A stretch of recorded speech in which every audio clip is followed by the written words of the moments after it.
하나님의 말씀 22장 에레미야 22장 10절 말씀 보십니다.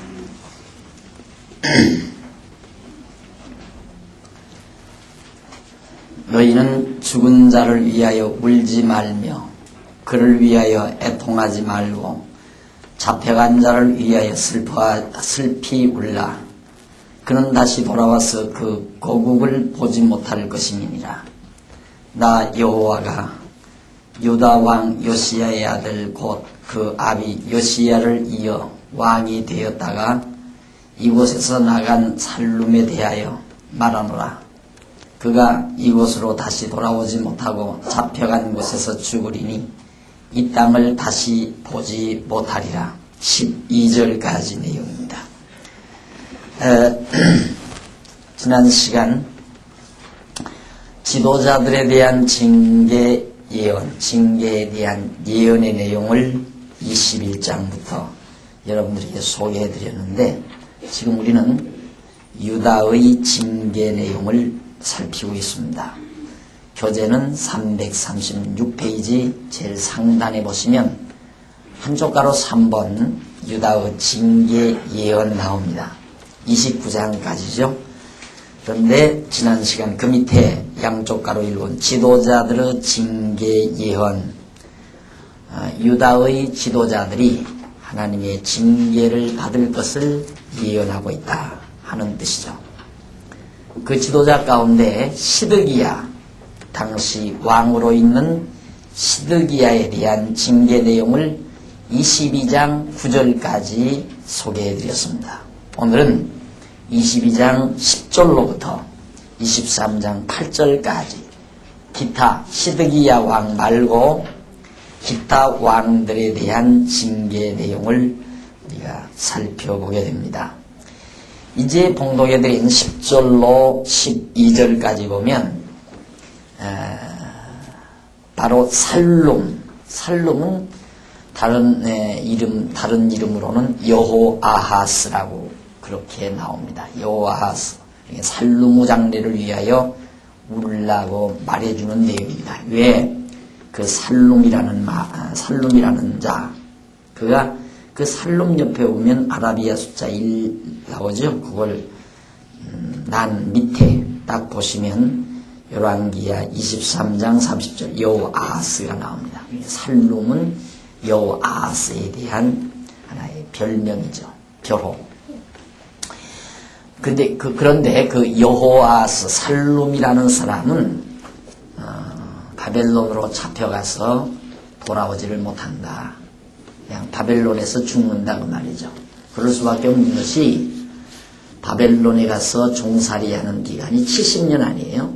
그러니까 장기간 70년 동안 종살이를 하기 때문에 그 어간에 잡혀간 자들이 많이 죽죠. 그러니까 벌써 1살짜리가 잡혀가면 70살에 돌아오고요. 20살 먹은 분이 잡혀가게 되면, 청년이 잡혀가게 되면 90세가 되어집니다.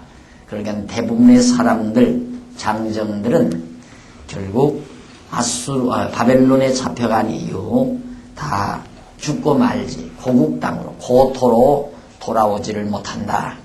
그러니까 살로만, 유다 왕 요시야의 아들, 요시야 왕, 아주 사악한 왕이었죠. 그 사악한 왕의 아들 곧 그 아비 요시야를 이어 왕이 되었다가 이곳에서 나간 살룸, 여호아하스입니다. 이 사람은 반드시 죽어서 돌아오니까 고국 땅으로 고토를 보지 못하겠으니까 그를 위해서 울라는 내용이 12절까지 소개됩니다. 그 다음 13절로 19절에 보면 여호야김의 죄악을 지적하면서 비참한 종말을 예언합니다. 여호야김. 지금 시드기야 이후에 여호야김이 나오거든요. 13절 보십니다. 불의로 그 집을 세우며 불공평으로 그 다락방을 지으며 그 이웃을 고용하고 그 고가를 주지 아니하는 자에게 화 있을진저 그가 이르기를 내가 나를 위하여 광대한 집과 황활한 다락방을 지으리라 하고 자기를 위하여 창을 만들고 그것을 백향목으로 입히고 붉은 빛으로 칠하도다. 네가 백향목으로 집짓기를 경쟁함으로 왕이 될 수 있겠느냐? 네 아비가 먹으며 마시지 아니하였으며 홍평과 의리를 행치 아니하였느냐?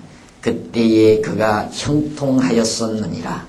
그는 가난한 자와 궁핍한 자를 시론하고 형통하였나니 이것이 나를 알미 아니냐? 여호와의 말이니라. 계속해서 그러나 네 눈과 마음은 탐남과 무죄한 피를 흘림과 압박과 강포를 행하려 할 뿐이니라. 그러므로 나 여호와가 유다 왕 요시야의 아들 여호야김에게 대하여 이같이 말하노라. 무리가 그를 위하여 슬프다 내 형제여 슬프다 내 자매여 하며 통곡하지 아니할 것이며 그를 위하여 슬프다 주여 슬프다 그 영광이여 하며 통곡하지도 아니할 것이라. 그가 끌려 예루살렘 문 밖에 던지우고 나귀같이 매장함을 당하리라. 짐승처럼 땅에 묻혀버리고 만다. 19절까지 내용입니다. 자, 지금 여호야김이라는 왕, 이 왕은 결국 슬픈 죽음을, 비참한 죽음을 죽게 될 걸 말합니다. 왜? 그는 불의로, 사악한 불의로, 탐욕으로, 탐남으로 자기의 궁실을 아주 아름답게 꾸미고 또 백성들을 괴롭히고 값도 주지 않냐고 남의 것을 권력을 기화로 해서 남의 것을 다 포탈하고 이런 사악한 짓을 바로 이 시드기야가 했다 이 말입니다. 여호야김이 그런 사악한 죄악을 저질렀기 때문에 그런 죄를 지적하면서 결국 그는 비참한 종말을 맞게 될 것을 지금 에레미야가 예언하고 있습니다. 자, 이렇게 기타 왕들에 대한 징계가 계속이 되죠. 20절로 23절에는 여호야김의 불순종에 의한 비참한 모습에 대해서 예고를 합니다. 계속해서 여호야김이 계속 불순종의 결과로 비참한 모습이 이루어지는데 너는 여호야김이죠. 왕 여호야김 요시야의 아들 너는 레바논에 올라 외치며 바산에서 네 소리를 높이며 아바림에서 외치라. 이는 너를 사랑하는 자가 다 멸망하였음이니라. 네가 평안할 때 내가 네게 말하였으나 네 말이 나는 듣지 아니하리라 하였나니 네가 어려서부터 내 목소리를 청룡치 아니함이 네 습관이라. 평안하게 되면 사람이 방자해지게 될 경우가 참 많죠. 미련한 자들입니다. 사람이 평안하게 되면 방자해지고 오만방자하다고 그러죠. 오만방자해서 남의 말 듣기를 싫어합니다. 자기 말이 제일이고 자기 의견이 제일이고. 자, 이 여호야김도 평안할 때 하나님께서 그렇게 선지자를 통해서 말했지만은 여호와의 말씀 목소리를 청종하기를 싫어했는데 그것이 네 습관이었다. 그 말입니다. 네 목자들은 다 22절 다 바람에 삼키울 것이요 너를 사랑하는 자들은 사로잡혀 가리니 그때 네가 반드시 내 모든 악을 인하여 수치와 욕을 당하리라.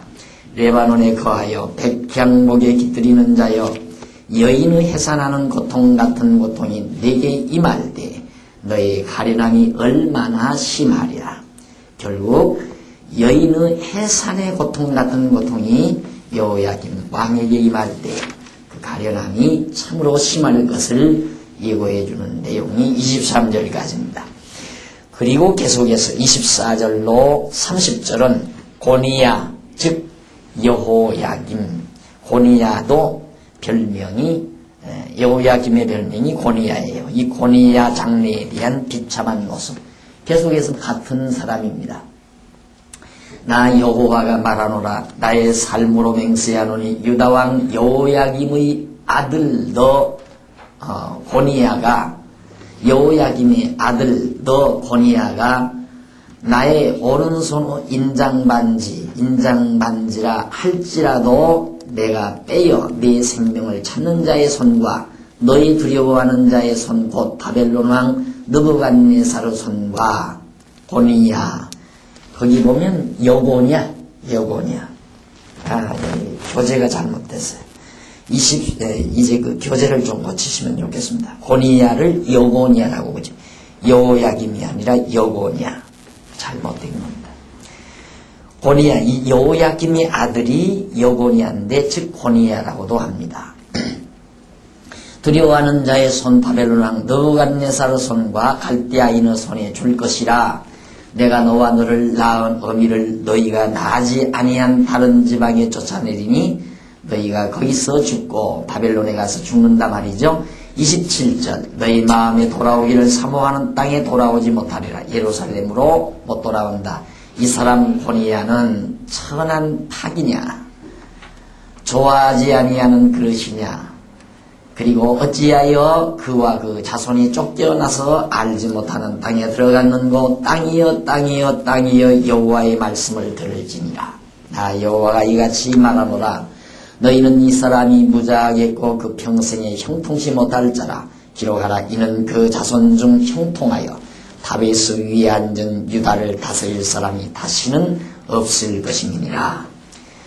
결국 여고냐 고니야의 종말이 아주 비참하게 될 것을 지금 30절까지에서 말해주고 있습니다. 지금 우리는 여호와서 살룸이죠. 그 다음 여호야김, 그 다음 여고냐 고니야.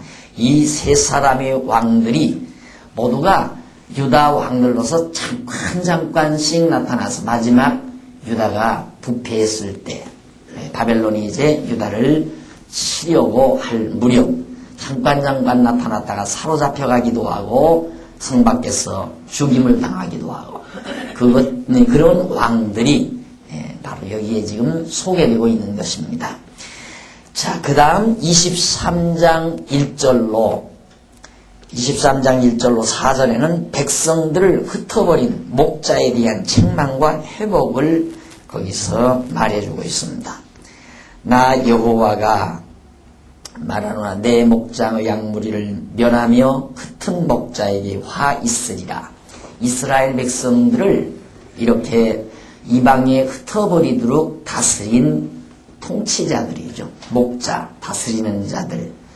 이들을 하나님께서 진노하시겠다. 그러므로 이스라엘 하나님다 여호와가 내 백성을 기르는 목자에게 이같이 말하노라. 너희가 내 양무리를 흩으며 그것을 몰아내고 돌아오지 아니하였도다. 보라, 내가 너희의 악행을 인하여 너희에게 보응하리라. 여호와의 말이니라. 내가 내 양무리에 남은 자를 그 몰려갔던 모든 지방에서 모아내어 다시 그 무리로 몰아오게 하리니 그들의 생육이 번성할 것이며 내가 그들을 기르는 목자들을 그들 위에 세우리니 그들이 다시는 두려워하거나 놀라거나 축이 나지 아니하리라. 여호와의 말이니라. 그러니까 여호와께서 3절 보세요. 내가 내 양무리에 남은 자를 그 몰려갔던 모든 지방에서 모아내어 다시 그 무리로 돌아오게 하겠다.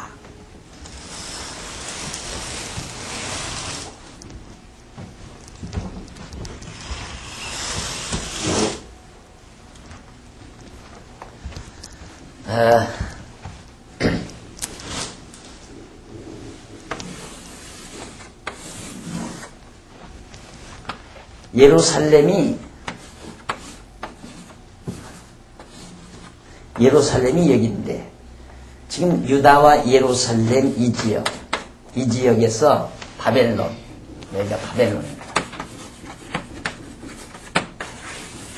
바벨론으로 다 끌려가게 하시겠다 이 말입니다. 하나님께서. 여기는 지금의 터키고요. 지중해입니다. 예루살렘, 요단강, 사해바다. 바벨론으로 다 끌려갔다가 흩었다가 하나님께서 다시 모아내어 다시 그 우리로 돌아오게 하리니 예루살렘으로 다시 돌아오게 하겠다. 그래서 그들의 생육이 번성할 것이며 내가 그들을 기르는 목자들을 그들 위에 세우리니 그들이 다시는 두려워하거나 놀라거나 축인하지 아니하리라. 좋은 지도자들을 하나님께서 세워주겠다. 지금까지 지금 예루살렘과 유다를 다스리는 모든 왕들은 아까 말했던 그런 왕들, 여호아스라든가 여호야김이라든가 여고냐라든가 이런 왕들은 다 부패하고 사악하고 백성들을 괴롭히고 그런 자들이었다. 아무리 선지자들을 보내서 말을 해도 듣지도 않고. 그러니까 왕들은 백성을 자기 멋대로 자기를 위해서 다스려서는 안 되거든요. 하나님의 말씀대로 백성들을 잘 다스려서 하나님을 경외하도록 다스리는 것이 왕들의 그런 임무인데, 왕을 왜 세우는가? 왕을 세운 이유는 하나님의 뜻대로 백성들이 살아가도록 지도하기 위해서 왕을 세운 거란 말입니다. 그런데 백성들이 자기를 위해서 충성하도록 지도하는 교훈, 이것이 역시 인본주의적인 것이죠. 그러니까 하나님이 없는, 하나님을 무시하는 그런 존재들은 결국 인간 왕에게 충성하도록 만들어 놓는 거죠. 그러니까 과거 미개에 있을 때에는 왕에게 충성하라고 그러잖아요. 왕에게. 임금에게 충성하라. 그것이 유교의 가르침의 미덕이라고 생각한 거예요. 지금 그런 소리 했다가는 내 맞아 죽지요. 대통령에게 충성하라 그랬다가는 내 맞아 죽는 거죠. 대통령은 백성을 위한 존재이고 백성들이 편안하게 살 수 있도록 잘 지도하는 자죠. 그런데 결국 이스라엘 왕들은 모두가 다 백성들을 괴롭히는 왕들이었고 하나님의 뜻대로 다스리지 않는 왕들이었다. 교회 지도자도 마찬가지입니다. 교회 지도자도 하나님의 백성들에게 그냥 하나님의 말씀만 잘 가르쳐주면 끝나요. 그 이상 다른 거 기대해서도 안 되죠. 그것이 주 임무고요. 그런데 무슨 인간적인 계획에 의해서 자기의 계획대로 뭐가 되게 하기 위해서 교인들을 지도한다는 것은 완전히 인본주의에 기초한 것입니다. 예를 들어서 내가 이 교회를 통해서 어떠한 아름다운 일, 소위 이제 선한 일이라는 거죠. 이런 일을 해야 되겠다. 그걸 목표해서 그것을 이루기 위해서 억지로 교인들을 유도해 가는 것, 이런 것들은 하나님의 뜻에 합당한 거라고 생각하지 않습니다. 하나님 경외하며 살 수 있도록 가르치라는 성경만 가르치면 되는 거예요. 교회 지도자라는 건 왜 세웠는가? 성경 가르치는. 그래서 목사를 교사라고 그러잖아요. 교사, 목사, 교사 같은 말이에요. 그러니까 이스라엘 왕들이 하나님을 경외하도록 백성들을 지도하지 못한 그 죄과 때문에 그들은 다 잡혀가서 여기서 죽지만은 백성들은 다시 돌아오게 해서 여기서 생육이 번성하고 중닥해서 새로운 지도자를 세워서 잘 살아나가도록 하나님께서 그렇게 하시겠다. 여호와의 말이니라. 4절 마지막 부분에 나오죠. 반드시 그렇게 이루어진다. 그 뜻이라고 했어요. 5절. 자, 5절부터 8절까지는 다윗에게 한 의로운 가지를 일으키실 것을 약속을 하죠. 자, 나 여호와가 말하노라. 보라, 때가 이르리니 내가 다윗에게 한 의로운 가지를 일으킬 것이라.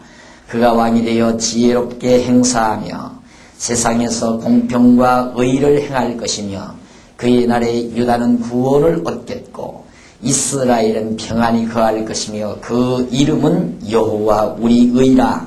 일컬음을 받으리라.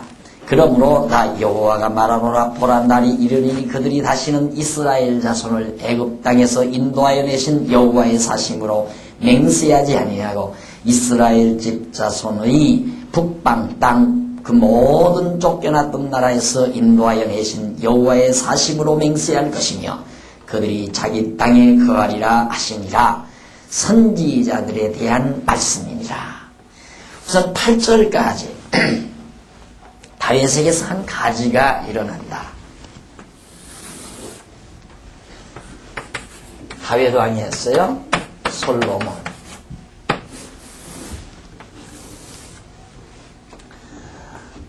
북이스라엘, 북쪽 이스라엘이 721년에 아수르에 의해서 망하고 남쪽 유다는 587년에 주전 7년에 바벨론에 의해서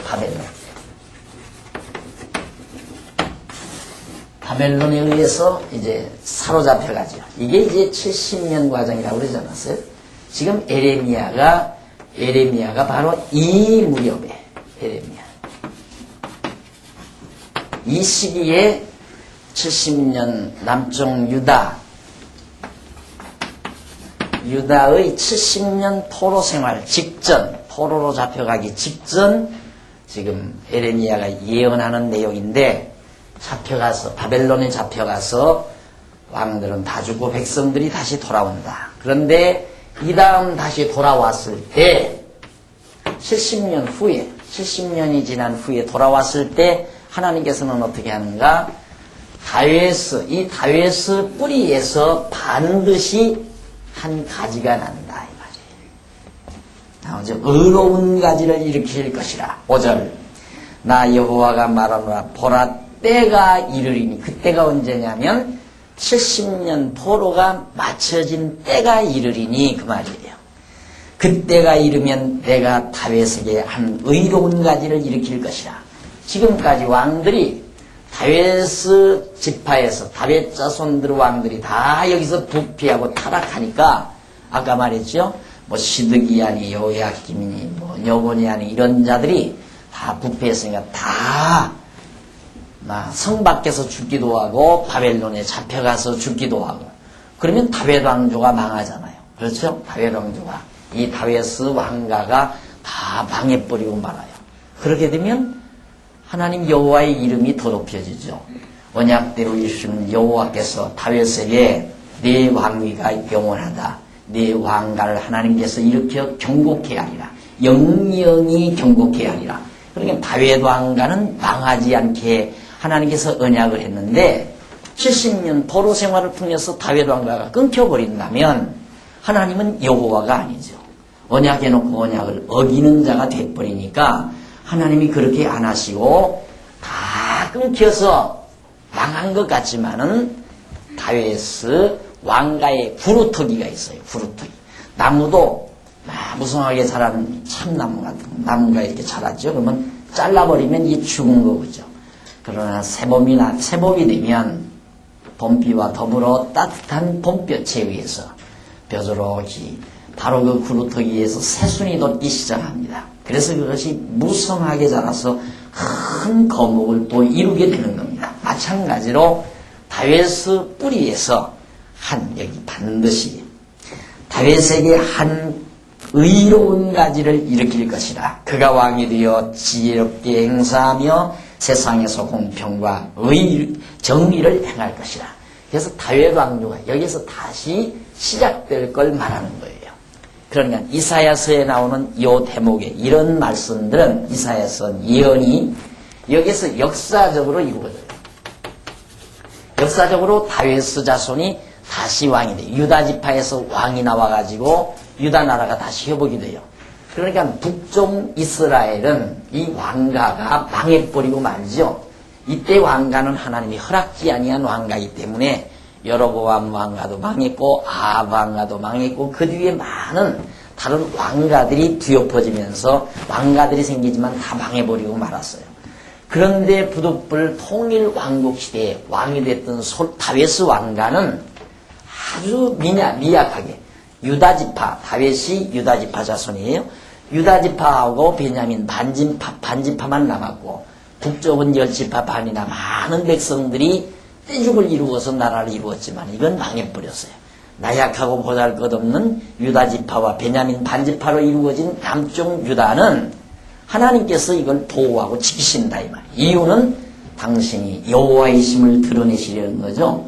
하나님께서 당신이 언약대로 이루시는 여호와이심을 드러내기 위해서 바로 이 나약한 유다 나라를 보호하고 지키시다가 타락하니까 약속대로 언약대로 70년 포로 생활시켜서 다시 회복해서 그 왕위를 지속시킨다 이 말이에요. 여기 이제 다윗 왕가가 회복되는 이 역사는 역사적으로 실제로 다윗 왕가가 이루어져요.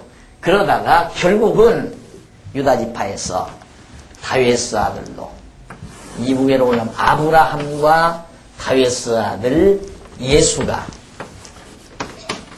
예수가 출생해서 바로 이 다윗의 왕조를 이어가는 겁니다. 영원한 왕조. 그러니까 여기 보면 여호와가 말하노라 보라 때가 이르리니 내가 다윗에게 한 의로운 가지를 일으키리라. 그 의로운 가지는 궁극적으로 만왕의 왕 되신 예수 그리스도가 오실 것을 지금 에레미야를 통해서 예언하는 거죠. 580년, 한 600여 년 전에 예수님이 오실 것을 에레미야가 예언했고 700여 년 이 무렵에 결국 이사야가 8세기에 이사야 선지자가 처녀가 잉태하여 아들을 낳을 것도 이사야가 예언을 해요. 이사야는 이 무렵 북쪽 이스라엘이 망할 무렵에 예언했거든요. 그러니까 이사야는 처녀가 잉태하여 아들을 낳는 자가 그분이 예수라고 예언했고 에레미야는 다윗에게서 의로운 가지를 일으킨다. 장차 만왕의 왕 되신 그리스도가 오실 것을 예언해 준 내용입니다. 그 예언대로 예수가 오셨죠. 그대로. 그래서 우리는 예수를 그리스도로 믿는 것입니다. 이렇게 하나님께서 언약하시고 언약대로 이루셔서 보내셨기 때문에 우리는 예수 본 적이 없어요. 얼굴 못 봤어요. 다만 성경을 통해서 마리아의 몸, 처녀의 몸에서 예수가 났다는 사실을 알고 또 다윗이 예수가 아브라함과 다윗의 자손으로 오셨다는 것을 마태복음 1장 1절을 통해서 우리는 확인하죠. 마태복음 1장 1절이 아브라함과 다윗의 자손 예수 그리스도의 세계라. 성경을 아는 사람은 그 한 구절만 보고도 예수를 안 믿을 수가 없어요. 성경을 아는 사람은 그 한 구절만 보고 여기 지금 예수가 여기 있잖아요. 예수. 이 예수가 누구냐? 아브라함과 다윗의 자손이다. 그 한 구절을 이해하려면 이 아브라함 창세기 12장이에요. 창세기 12장이 처음 나와요. 창세기 12장에서부터 말라기서까지 창세기 12장이면 창세기 다 아니에요. 창세기에서부터 구약 말라기서까지 다 알면 아브라함과 다윗의 자손 예수 그리스도의 세계라는 말이 무슨 뜻인가를 알게 돼요. 그러니까 성경을 알면 다 알고 모르면 다 모른다는 말이 거기에 두고 하는 얘기예요. 성경을 구약을 모르는데 아브라함과 다윗의 자손 예수 그리스도의 세계라 그게 무슨 의미가 있어요? 아무도 몰라요. 그게 무슨 의미가 있는 건지 전혀. 아브라함이 누군가? 아이고 이름도 길다. 이름이 넉자나 되네. 아브라함과 다윗. 이 사람은 우리 이름처럼 부자인데 아브라함과 다윗이 누굴까? 예수가 아브라함과 다윗의 자손이래. 그게 나와 무슨 상관이 있느냐 이 말이 그런 정도 아니느냐. 그러니까 글자 알아서 성경을 읽었다고 해서 성경을 아는 게 아니잖아요. 성경을 다 알아야 그 말을 알아요. 아브라함과 다윗의 자손 예수 그리스도의 세계라. 이 한 귀절만 알고도 예수 안 믿을 사람이 없어요. 그 성경 구절을 옳게 알면 예수를 안 믿을 사람이 없다니까. 저는 그래서 믿어요. 그래서 예수가 그리스도이심을 믿어요. 안 그러면 안 믿죠. 내가 왜 믿어요? 나같이 똑똑한 사람이. 안 그래요? 절대 안 믿죠. 참 놀라운 사실입니다.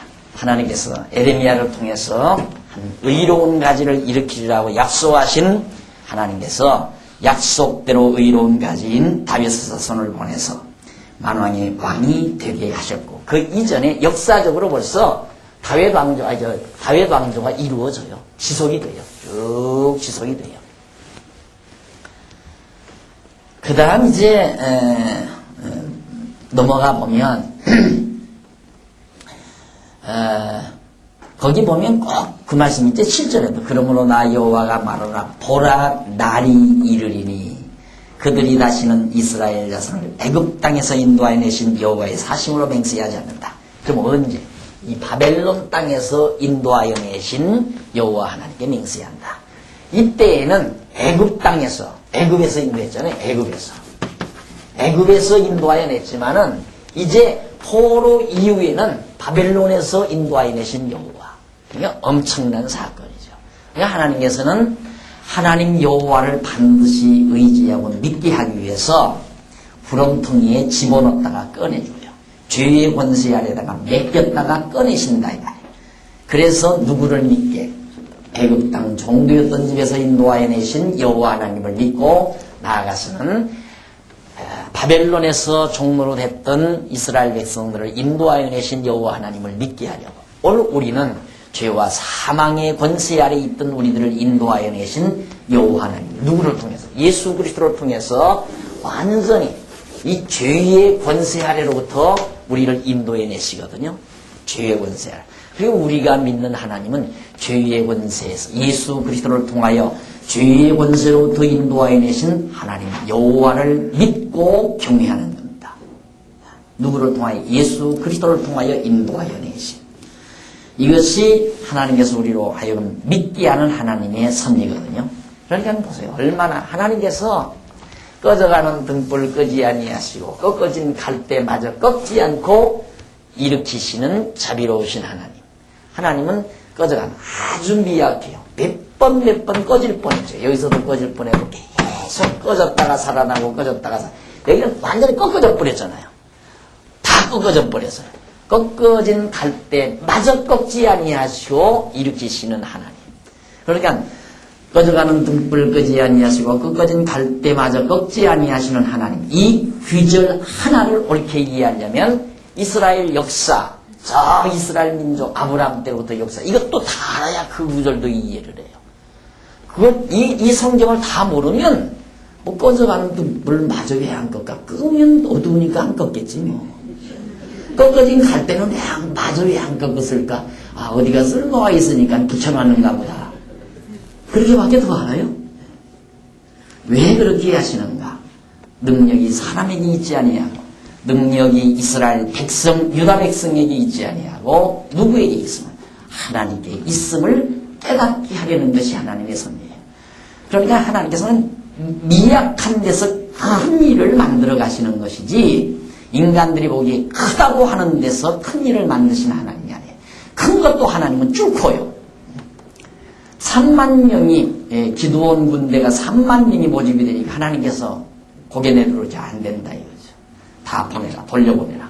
3,000명 남았는데 그것도 많다. 다 돌려보내고 300명 남겨놓잖아요. 왜? 3만 명이 가서 전쟁에서 이기면 야 우리 군대가 세가지고 이겼다 이러니까. 그러니까 군대를 아주 빈약하게 만들어서 이기게 만들어요. 블레셋과의 싸움에서도 마찬가지죠. 사울 얼마나 잘났어요. 사울이 원래 치우가 좋아서 왕이 된 거예요. 백성들이 저 사울이 왕만 되면 우리는 왔다다. 이래서 백성들이 사울을 왕으로 세웠거든요.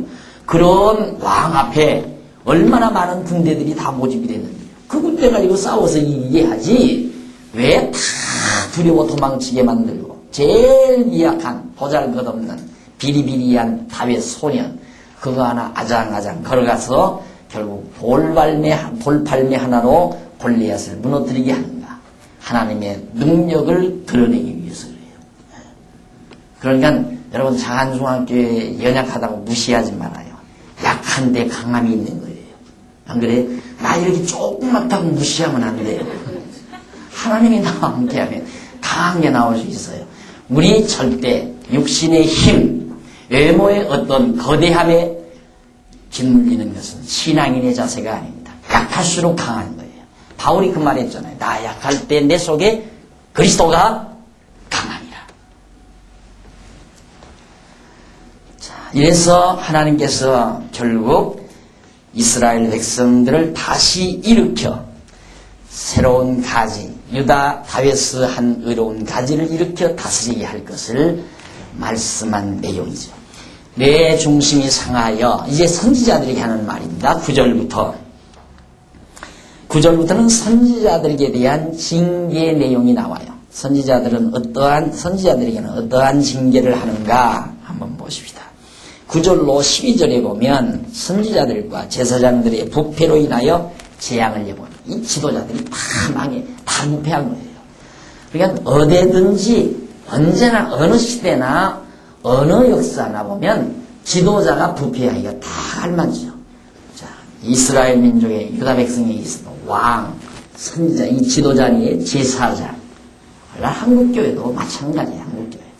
부패한 건 다 지도자들의 세계. 정말 냄새날 정도로 부패하고 썩어진 그런 모습을 우리들이 얼마든지 볼 수 있습니다. 자, 선지자들에 대한 말씀인데 내 중심이 상하며 내 모든 뼈가 떨리며 내가 취한 사람 같으며 포도주에 잡힌 사람 같으니 이는 여호와 그 거룩한 말씀을 인함이라. 예레미야가 여호와의 말씀을 막 떨리는 거예요. 떨려. 두려워서 벌벌벌벌 막 취한 것 같이 떨려요. 왜 그러는가? 10절 이 땅에 행음하는 자가 가득하도다. 저주로 인하여 땅이 슬퍼하며 광야의 초장들이 마르나니 그들의 행위가 악하고 힘쓰는 것이 정직하지 못함이로다. 여호와께서 말씀하시되 선지자와 제사장이 다 사득한지라. 내가 내 집에서도 그들의 악을 발견하였노라. 그러므로 그들의 길이 그들에게 흑암 중에 미끄러운 것과 같이 되고 그들이 밀침을 받아 그 길에 엎드러질 것이라. 그들을 벌하는 해에 내가 그들에게 재앙을 내리리라. 여호와의 말이니라. 말씀을 바꿔보니까 이 땅에 행음하는 자가 가득하도다. 백성들이 모두가 다 하나님 여호와를 경외하지 않고 우상을 하나님의 성전에 예루살렘 성전에다 우상을 가득히 갖다 세워놓고 여기저기 산당을 지어놓고 그리고 경외한다. 제사를 드리고. 그러니까 하나님이 보실 때 이스라엘 유다 백성에게 행음이 가득한 거예요. 영적인 행음이. 누구 때문에 그러는가? 하나님의 말씀 율법서를 잘 가르쳐야 될 선지자들이 엉터리고 또 하나는 제사장들이 엉터리고 제사장들이 오직 하나님께만 제사하게 되어 있잖아요. 창세기, 출애굽기, 레위기 같은 데 보면 제사장이 제물 하나를 선택하는데도 제사장이 다 기준이 있어요. 어떤 때는 암송아지, 어떤 때는 수송아지, 어떤 때는 양, 어떤 때는 염소, 순염소, 어떤 때는 밀가루 반죽을 해서 전병을 드리고 어떤 때는 전제를 드리고 화목제를 드리고 다 규례가 있잖아요. 그 규례대로 제사를 드려야 되는데 제사장들이 귀찮으니까 성경 볼 생각도 안 해요. 성경과 그냥 멀리 떨어져서 나는 제사장이다. 그냥 아무 데라도 가서서 백성들이 그저 제사 드려달라면 제사 드려주고 고기 한 점어도 먹고 그렇게 살아가는 것이 그 당시 제사장들이고 그저 돈만 주면 다 간다. 돈만. 요즘에도 돈만 주면 그저 무슨 소리라도 다 해줄 수 있다. 돈만 줘. 그러니까 제사장들은 먹고 살기 위한 수단으로 제사장 역할을 했고 하나님을 섬기는 그런 일로 제사장이 돼야 돼요. 선지자들도 백성들이 듣기 싫은 소리는 안 한다 이 말이에요. 백성들이 듣기 싫은 소리 했어야 누가 안 따라주니까요. 대중을 따라야 돼요. 대중을. 그래야 인기를 얻고. 네. 그러나 하나님 편에서 일하려면 대중 따라서는 안 돼요. 다 떠나도 하나님이 하라는 얘기. 지난번 말씀드렸죠? 요나가 니느웨 성 망한다 가서 하라니까 니느웨 성 망한다 가서 외쳤다가는 돌에 맞아 죽을까 봐서 도망칠 뻔했잖아요.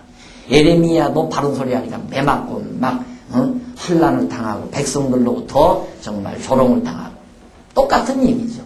백성들 듣기 좋은 소리 너희들 이러다가 망한다.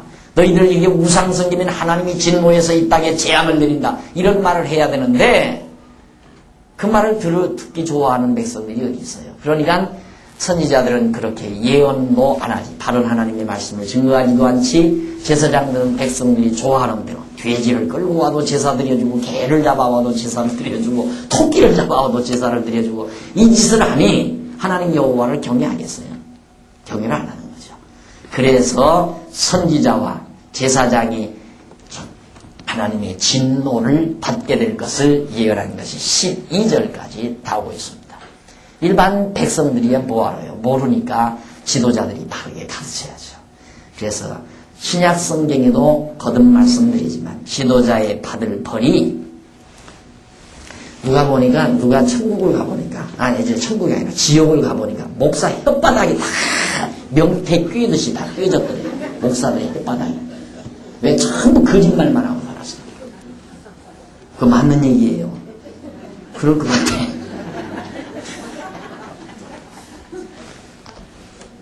내 혓바닥도 거기 껴있으면 어떻게 하겠어요? 그거 안 끼려고 지금 이렇게 막 가전애를 쓰잖아요. 그거 안 끼려고. 진짜 무서운 일이죠. 혀가 불이라고 그랬잖아요. 혀가. 사람을 죽이는 불이에요. 이게. 사람을 죽이고 살리는 불, 혀라는 게. 그렇게 무서운 게 혓바닥인데, 혓바닥이 아니라 혀. 함부로는 해요. 말이면 다 말인 줄 알고, 마구 짓규대요. 아니, 이렇게 많은 성경 가르치기도 바쁜데, 시간이 모자라는데, 그 쓸데없이 주간 잡지 보고 성경 설교를 하느냐 말이야. 왜 쓸데없이 가서, 영화관에 가서 영화 보고 영화 얘기를 하고, 듣기야 좋죠. 그런 얘기 해주면. 누구나 할 줄 모르나? 나도 그렇지 뭐. 콧구멍만한 그 방 안에 앉아서 성경만 들이다보고 왜 앉았어? 활짝 피고 좀 영화관에도 가고 해외여행도 한 번씩 돌고 오면 1년 설교 가면 나온다고 그러더라고요. 목사가 한 번 해외여행을 하고 나면 1년 설교는 그런 대로 할 수 있대요. 아니, 지금 세상에 해외여행 안 해본 사람이 있어요? 이제는 그것도 안 통해요. 옛날에는 통했죠. 왜? 거기다 해외여행 별로 해본 사람이 없으니까. 그러니까 목사님들이 설교 한번 해외여행, 내가 어디를 갔는데 뭐 어쩌고저쩌고 하면 저희들이 신기해서 듣잖아요. 그래서 해먹었는데 이제는 그것도 못 해먹어요. 에이, 저 목사님 그저 내가 가보니까 그렇지 않던데 이러니까 거짓말도 못한다 이 말이에요. 그러니까 이렇게 많은 하나님의 말씀을 가르치기도 바쁜데 내가 계산해보니까 요즘 교회에서 가르치듯이 주일날 한 30분씩 가르치면 평생 죽을 때까지, 목사 돼서 죽을 때까지 해도 성경 창세기부터 계시록까지 한 번을 못 떼고 죽겠더라고요. 그래서 내가 이렇게 2시간씩 하는 거예요. 그래야 죽기 전에 다 가르치니까. 한 달 목회할 거 지금 여러분에게 가르치는 거예요. 한 달 목회할 거. 한 달 목회할 것이 아니죠. 지금 나는 순수 성경만 하니까 그 대부분 뭐 다른 뭐 철학자들 얘기 뭐 쓸데없는 잡지 얘기 많이 섞으니까 반절 다 삭감한 다음에 2달 내지 석 달 할 걸 내가 지금 성도대학 시간에 여기서 하는 거예요, 여러분들. 그런지 아시나 모르시나 모르지. 그런데 알맹이는 저쪽에다 싹 다 집어넣고 여기 와서는 그런 것도 없잖아요, 별로. 그래? 얼마나 행제를 해요, 여러분. 참 이상한 일이야. 나 같으면 그렇게 못하겠더구만. 왜? 먹는 건 알맹이는 여기서 먹고 저기 가서는 다 시래기 같은 거 다 그냥 영양가도 없는 거 다 먹고 거기 가서는 또 비싼 값을 내야 또 영양가 있는 건 싼 값으로 먹고 그런 행자가 어디 있어요?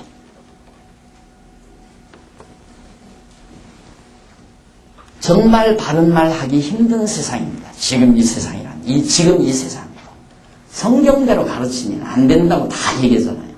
목사님들이 한 100여 명 가까이 오셨다니까, 공부하라, 이렇게. 딱. 그때는 뭐 되는 줄 알았어요, 제가. 야, 이건 내가 뭐가 되는가 보다. 목사님들이 7, 80명씩 이렇게 막 저한테 성경 배우 갔다고 왔으니까 뭐 되는 거 아니에요, 제가. 그런데 서너 달 딱 공부해 보더니만 핑핑 2~3명씩, 100명씩 떨어져 나가기 시작. 왜 그런다느냐, 그러니까. 성경대로는 하기는 하는데 저렇게 해서는 목회가 안 되겠더라. 저렇게 해서는 목회는 안 되겠다 이 말이에요. 목회가 안 된다는 말은 교인들이 많이 안 오고 그리고 돈이 많이 안 나온다 그 말이에요. 쉽게 말하면. 사람들 많이 모아놓고 돈 거두려고 목회하는 건가요? 그걸 목회라고 생각하는 거예요. 그러니까 떨어져 나가더라. 나중에는 끝까지 남아서 공부한 목사님 한 분이 나한테 전화를 했어요. 목사님, 저는 목사님 때문에 신세 망쳤습니다. 그게 무슨 말씀이에요? 그러니까 내가 목사님한테 공부하기 전에 교인이 그래도 7, 80명 돼가지고 먹고는 살았다 이거예요. 가족들 먹고는 살았는데 하도 좋아서 열심히 공부해서 가서 그대로 가르쳐버렸대요. 자기도 가르쳐버리니까 교인이 10명 줄어 20명 줄어 30명 줄어 줄기 시작하지만 나중에 5명 남은 게 도저히 못 견디겠더래요. 그래서 그 뒤로부터는 내가 목사님 안 갔습니다. 지금은 목사님 용서하십시오. 내가 지금 저 신당동에다가 다시 시작해서 그전처럼 하니까 지금 한 30명 나와서 지금 밥이라도 먹고 있습니다. 이해하십시오. 그러고 나한테 얘기하더라고요. 솔직히 있는 얘기예요. 거짓말 아니에요. 실전이 그래요. 그러니까 바르게 하니까 안 모이고 돈 안 나오더라. 그 말이에요. 그게 쉽겠어요? 굶어 죽으려고 가거나 했으면 모를까. 그래서 난 제 후배들에게 꼭 그래요. 그저 가서 막노동할 자신이 있거든 목회한다고 해라. 막노동할 자신이 있거든 목회 시작하라 이 말이에요. 다른 목사님들 생각하고 다른 교단의 목사님들 생각하면서 목회하면 대우받고 존경받고 잘 먹고 잘 살 거라는 꿈 가지거들랑 아야 목회 지망하지 말라. 그 말을 하죠. 바르게 말한다는 게 그만큼 힘들고 정말 어려운 것입니다. 그러니까 이스라엘의 지도자들도 그래서 그런 거예요. 선지자들과 제사장들도. 자, 이래서 결국 이스라엘 백성들이 잘못 배워서 다 넘어졌는데 13절 내가 사마리아 선지자들 중에 우매함이 있음을 보았다. 사마리아 선지자들 중 사마리아는 북쪽이죠. 여기는 남쪽이고 여기는 이스라엘 유다 북쪽 사마리아 이스라엘 수도입니다. 사마리아 선지자들 중에 우매함이 있음을 보았나니 그들은 바알을 의탁하고 예언하여 내 백성 이스라엘을 거룩되게 하였고 내가 예루살렘 선지자들 중에도 가증한 일이 있음을 보았나니 그들은 간음을 행하며 행악자의 손을 굳게 하여 사람으로 그 악에서 돌이킴이 없게 하였은즉 그들은 다 내 앞에서 소돔 사람과 다름이 없고 그 거민은 고모라 사람과 다름이 없느니라. 그러므로 만군의 여호와 내가 선지자에 대하여 이같이 말하노라. 보라 내가 그들에게 술을 먹이며 독한 물을 마시우리니 이는 사악이 예루살렘 선지자들에게로서 나와서 온 땅에 퍼짐이라 하시니라. 결국 예루살렘 선지자들 중에도 있고 사마리아 선지자들 중에도 있고 전부 행음을 행하더라. 행음 행한다는 말은 다른 거 아니에요. 선지자가 하나님의 말씀만을 바르게 가르쳐서 하나님 경외하게 해야 되는데 백성들이 요구하는 대로 우상 섬기도록 가르치고 우상을 같이 섬기고 이게 행음하는 죄란 말입니다. 그래서 온 땅에 그런 사악한 일들이 다 퍼져버리고 말았다. 자, 그 다음 16절로부터 22절까지 거짓 선지자들의 허탄한 예언에 대해서 경계해주는 내용입니다. 거짓을 예언하는 만군의 여호와께서 이같이 말씀하시되 너희에게 예언하는 선지자들의 말을 듣지 말라. 그들은 너희에게 헛된 것을 가르치나니 그들의 말한 묵시는 자기 마음으로 말미암은 것이요 여호와의 입에서 나온 것이 아니니라. 선지자는 오직 자기 생각만 하면 안 돼요. 여호와의 입에서 나온 말씀을 생각해야지. 그러니 지금도 내가 기도하다가 하나님께서 내게 말씀하시기를 이렇게 말씀하시더라. 이건 다 거짓말이에요. 지금도 그런다면 여러분 어떻게 어느 것이 하나님 예언이고 하나님의 말씀이고 어느 것이 귀신의 말인지 어떻게 분별하겠어요? 그러니 이 성경이 우리에게 있다는 것은 천만다행 정도가 아니에요.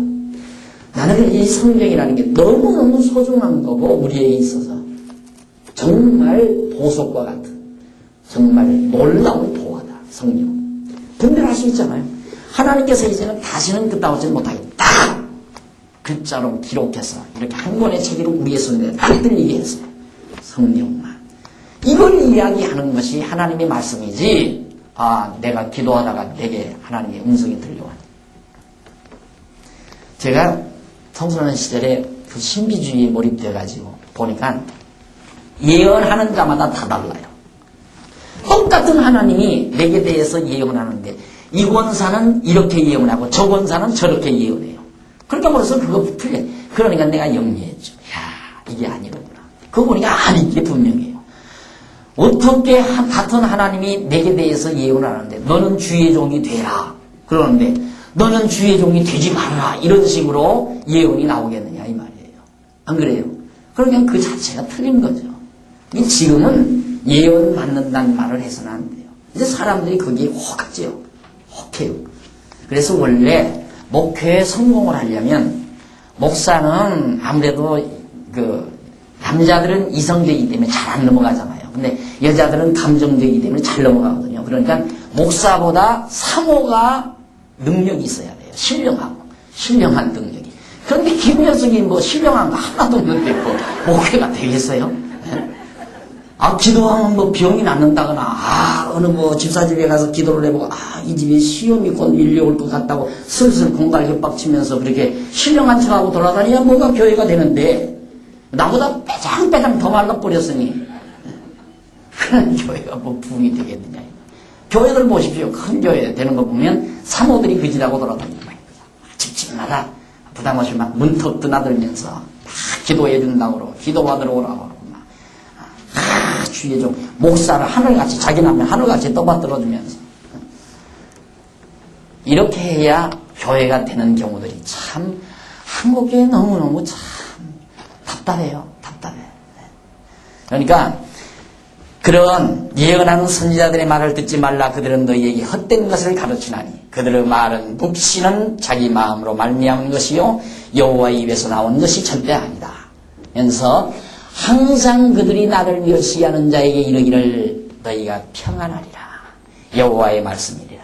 그렇게 우상 섬기고 죄를 짓고 여호와를 떠난 그들에게 평안하다 평안하다 자꾸 평안하다 평안하리라. 이렇게 예언해 준다 이 말이죠. 여호와의 말씀이라 하며 또 자기 마음의 강팍한 대로 행하는 모든 사람이 이르기를 재앙이 너희에게 임하지 아니하리라 하였느니라. 재앙 안 온다. 평안하다. 전쟁도 안 온다. 지금도 안 온다. 거짓말만. 하나님께서는 지금 아마 재앙을 주기 위해서 바벨론이 쳐들어오게 하려고 하는데 누가 여호와의 회의에 참여하여 그 말을 알아들었으며 누가 귀를 기울여 그 말을 들었느냐. 보라 나 여호와의 노가 바라여 폭풍과 해리바람처럼 악인의 머리를 칠 것이라. 나 여호와의 노는 내 마음에 뜻하는 말을 행하여 이루기까지는 쉬지 아니하나니 너희가 말이래 그것을 완전히 깨달으리라. 이 선지자들은 내가 보내지 아니하였어도 다른지라며 내가 그들에게 이르지 아니하였어도 예언하였습니다. 하나님이 세우지도 않았는데 목사된 사람은 수두룩해요. 지금도 뭐 목사가 선지자는 아니지만 선지자뿐만 아니에요.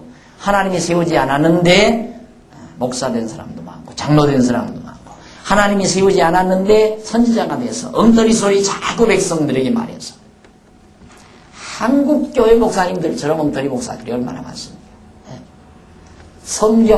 성경도 모르고 목사가 되니까 저 아버지가 성경 몰라요. 모른다니까요. 생각해보면 복덕방 하다가 6개월 만에 목사가 됐는데 무슨 성경을 알겠어요. 그런 사람이 수두룩해요. 복덕방 하다가 목사 된 사람이. 복덕방 하다가 목사 되지 말라는 부분은 없지만은 성경을 언제 배울 때가 있어야죠. 옛날 선지자들은 쉬웠어요. 그냥 농장에서 일하다가도 불러내가지고 하나님께서 이 말 전하라 하면 가서 그 말대로만 하면 됐어요. 지금은 그거 아니에요. 이걸 다 깨달아야 돼요. 목사가 되려면 이거 다 답습을 해야 돼요. 깨닫고 성경을 안 다음에 목사가 돼야죠. 지금 뭐 하늘로부터 설교할 것, 설교제를 계속 명령하는 것도 아니고.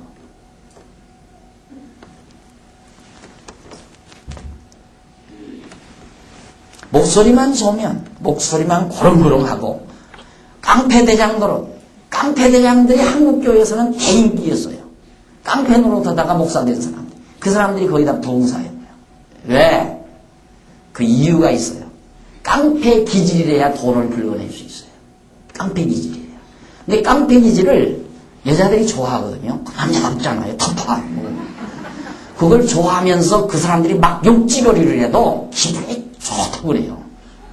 막 욕지거리를 막 해도 막 터프해가지고 깡패가 생긴 사람이 막 여에다가 막 니은자 막 붙이면서 여에다가 니은자 막 붙이면서 해도 웃고 돈 낸다니까. 다이아 반지도 빼내고 돈도 내고 막 문서도 가지고. 맞아, 그랬어. 그걸 본 거예요. 그런 것을. 이게 나 같은 사람 하나 인기가 없죠. 부흥회도 못하는 거. 그것이 한국교회의 저질이었습니다. 그것이 한국교회를 망치어 놨던 것들입니다.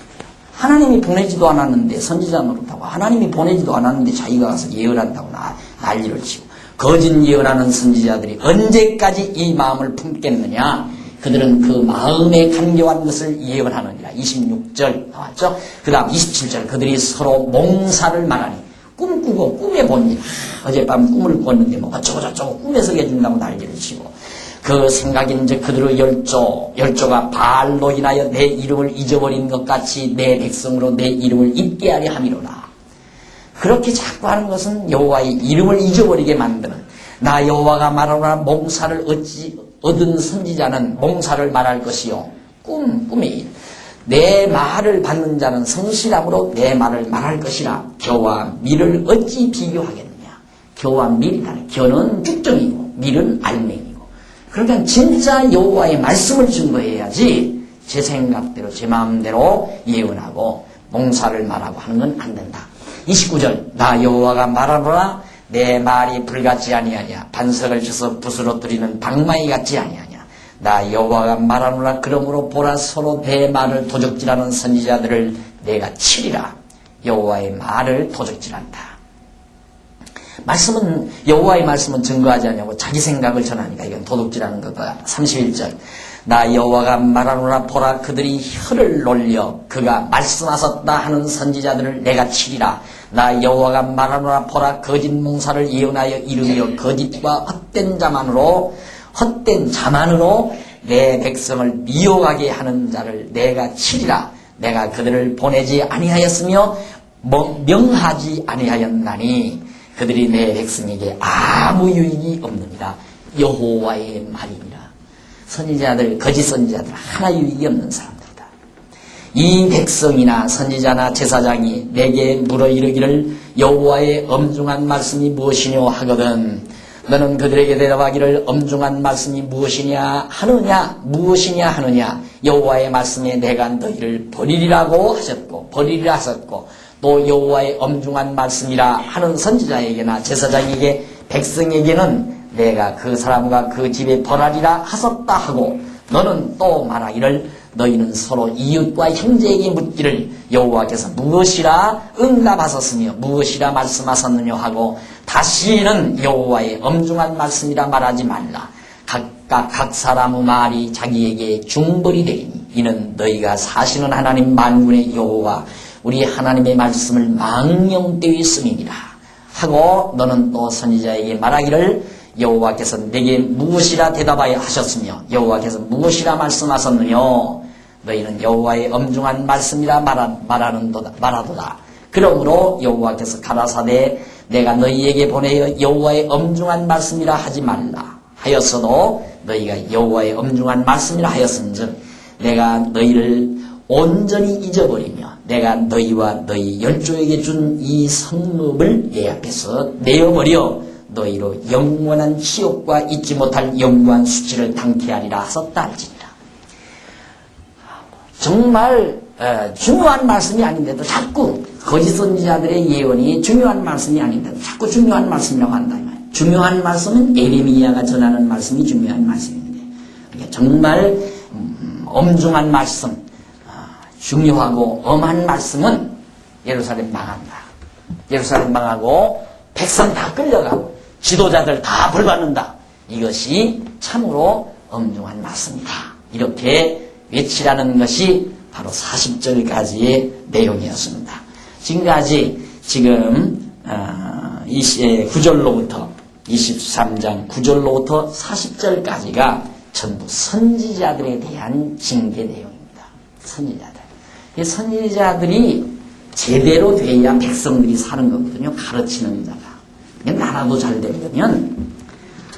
나라도 잘 되려면 백성을 가르치는 선생, 국민학교 선생, 중학교 선생, 고등학교 선생, 대학 교수, 이 선생들이 제대로 돼야 백성들이 제대로 이제 돼지는 거죠. 교육 없이 나라가 잘 된다는 건 어불성설이죠. 그런데 요즘 보세요. 우리나라 들통나죠? 나만 재수 없이 걸렸다 이거예요. 박사학위 하나 받는데 수천만 원씩 갖다 상납하지 않냐면 학위 안 나와요. 절대 안 나오죠. 지금도 그래요. 그러니까 나만 그랬느냐 이게 나만. 그런 의무에서 무슨 학자가 나오며 그런 데서 무슨 인재가 자라겠느냐. 돈 주고 학위 받은 사람이 저도 가서 그 돈 생각나니까 또 제자들에게 돈 받고. 난 지금 현재 호소를 듣고 있는 사람이에요. 후배들 중에 학위를 받으려고 대학원 공부하고 이번에도 독일 갔다가 바로 온 사람도 있고 지금 또 대학원 가서 학위 받으려고 하다가 포기하고 그만둔 후배들도 있고 그런데 그만 그거예요. 교수가 자꾸 침을 낸다는 거예요. 자꾸만. 침을 내는 건 돈 갖고라는 얘기거든요. 서울대학만 그러는 게 아니에요. 지금 시방에 빡 깔려있어요. 전부가 다. 그래 맨주먹 쥐고 학위를 받는다. 그건 장대로 별단력 하는 거나 똑같아요. 안 되는 거예요. 세상이 그렇게 됐다. 그런 나라꼴이 이렇게 되죠. 그렇게 해서 그런 속에서 그런 사람에게 공부한 사람들이 다 정치하는 자리에 높은 자리에 앉으니까 전부 이기하는 거예요. 생각이 그쪽으로밖에 안 돌아가요. 모든 가치가 돈에만 다 집결되어 있으니까 모든 가치가 목회하는 것도 돈, 하나님 말씀 전하는 것도 돈, 부귀하는 것도 돈, 나라 정치하는 것도 돈, 전부 돈이니까 이 세상이 그렇게 되어버렸다. 이것이 다 교육부재에서 온 것처럼 교회가 부패하는 것도 역시 가르치는 자의 책임입니다. 가르치는 자의 책임. 이스라엘이 이렇게 부패한 게 선지자들이 살았어야 되는데 선지자들이 깊이가 있었어야 되고 선지자들이 하나님 말씀을 바르게 증거할 수 있었어야 이스라엘 유다 백성들이 부패하지 않고 하나님을 경외하며 하나님을 의지하고 살게 되어지는데 선지자들이 다 부패하고 거짓말하니까 백성들도 다 타락해서 나라가 엉망이 돼 결국은 바벨론에게 70년 동안 포로 생활을 할 수밖에 없는 이 비참한 역사가 그들에게 다가오게 된 겁니다. 그걸 예언하는 안타까운 에레미야 선지자. 나중에 적금제에 가보면 에레미야 애가설 나와요. 너무너무 고통스러워서 슬피 우는 노래예요. 에레미야 애가. 에레미야 다음 바로 나오죠. 얼마나 괴로웠으면 울었겠어요. 에레미야가. 잘난 사나이인데. 우리 차 한 잔 들고 계속하십시다.